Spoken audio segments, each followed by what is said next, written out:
అయిన విశేషం ఋషి పంచమి.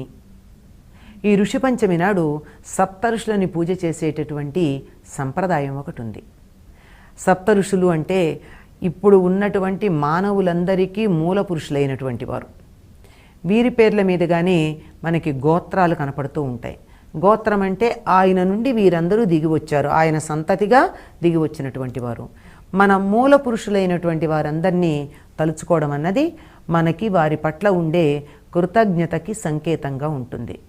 ఈ ఋషి పంచమి వ్రతం ముందు రోజు సంకల్పం చెప్పుకుని ఆ తరువాత రోజంతా పూజంతా రాత్రంతా పూజ చేసుకుని 4 జాముల్లోనూ పూజ చేసి ఉదయం మళ్ళీ పూజ చేసి దీనికి సంబంధించినటువంటి హోమాధికాలన్నీ నిర్వర్తించి ఆ తరువాత పూర్ణాహుతి చేసి అందరికీ సంతర్పణ భోజనాలు పెట్టి పూజ పూర్తి చేసుకోవడం అనేది కనపడుతుంది. ఇది చాలా విస్తారమైన విస్తృతమైనటువంటి